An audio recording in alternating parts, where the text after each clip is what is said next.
Hey folks, welcome aboard the channel if you're new. Welcome back if you've been here. I'm Don, this is Rockin' the Country. I react to or review non-pop country. It can be folk. Today's song's really a folk. Today's reaction, it's really a reaction. I heard the song when I was younger, but I'm sure I would have turned it off immediately.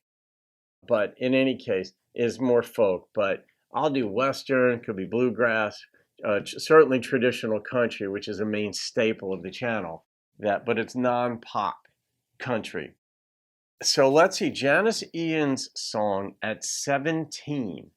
And the reason I'm doing it is because recently I was watching something on Netflix and I heard a little snippet of this song and it stuck in my head.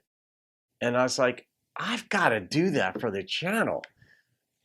Because I know it was very big back in the day because I remembered the melody of it, though not the lyrics.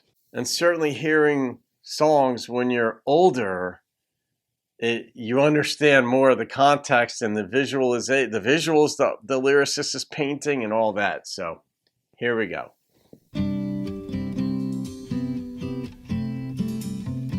So memorable, that guitar riff. I learned the truth at 17, that love was meant for beauty queens. In high school, girls with clear-skinned smiles who married young and then retired.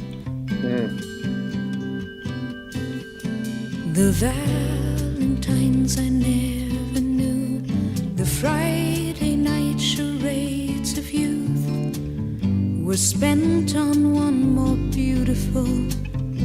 At 17 I learned the truth.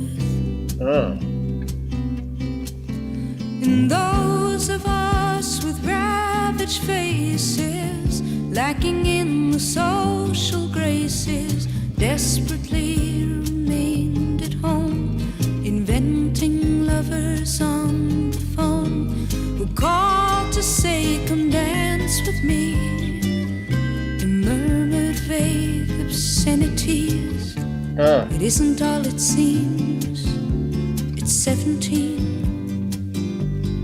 Brutal. A brown-eyed girl in hand-me-downs, whose name I never could pronounce, said, pity please the ones who serve, they only get what they deserve. And the rich relationed hometown queen marries into what she needs with a guarantee of company and haven for the elderly.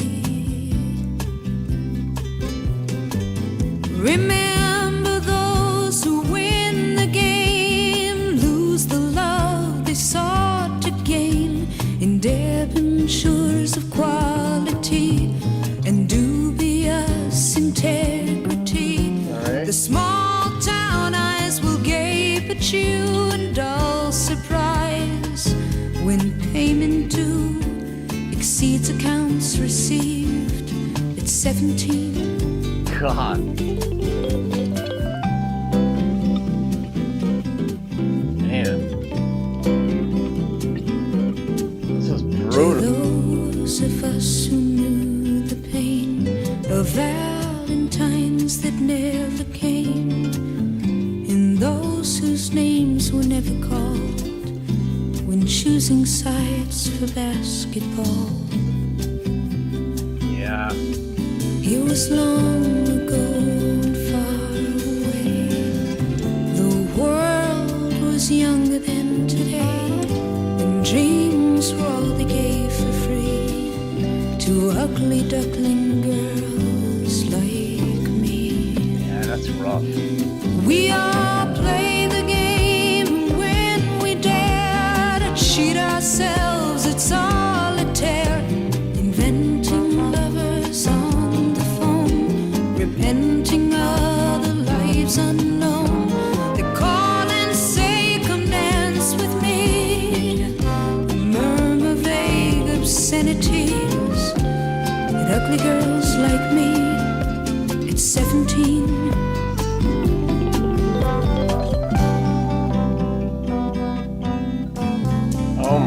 God.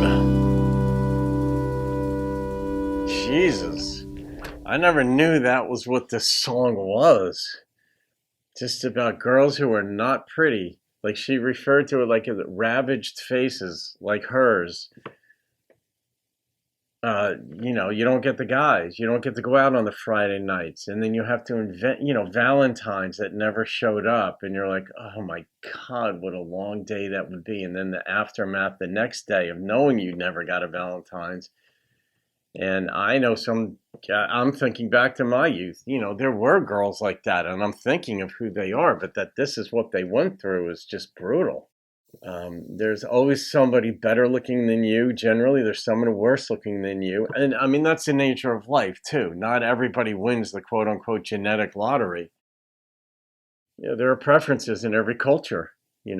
Some cultures prefer bigger women, some thinner women, whatever.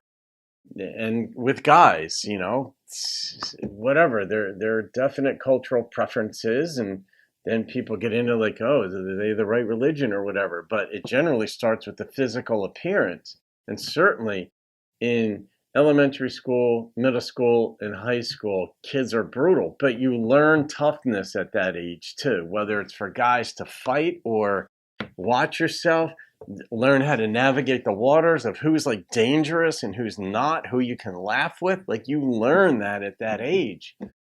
But kids can be mean. I mean, I look back at some of the mean things I said, and I can still remember some of them. And it still mortifies me that, 50 years ago, 55 years ago, I said something to somebody that they may not even remember. I have things said to me too. But I don't know, whatever my constitution is, it doesn't bother me. People could say stuff to me now, and it doesn't really bother me much.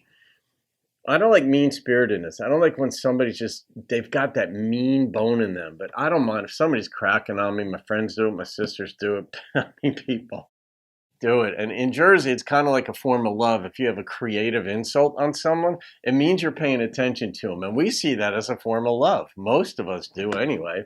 I do. But how brutal is it, the coming of age story there, where you look around and you're not only are you not one of the popular girls, you are like ravaged faces, and you just have to invent guys calling you and asking you to dance and whispering vain or faint obscenity, something like that. Anyway, just sort of daydreaming about getting the guy. But were the relationships of the pretty girls good ones? And she alluded to no, not necessarily. The accounts come due, but they don't have the emotional reservoir to pay it, type of thing. I have to rate this thing. I'm half depressed right now that people live with this, but but then when it's pointed out like this, you're like, oh, Jesus. For what? The number that popped into my head for what she was going for was a 9.5. It's not all the songs that I like aren't all lollipops and rainbows. Sometimes it's just, what was that artist going for? And she sure got it. But I can't give it a 10 because I'm depressed. Maybe that's what it deserves. But 9.5 is what popped into my brain. So that's going in the playlist of songs of 9 and above.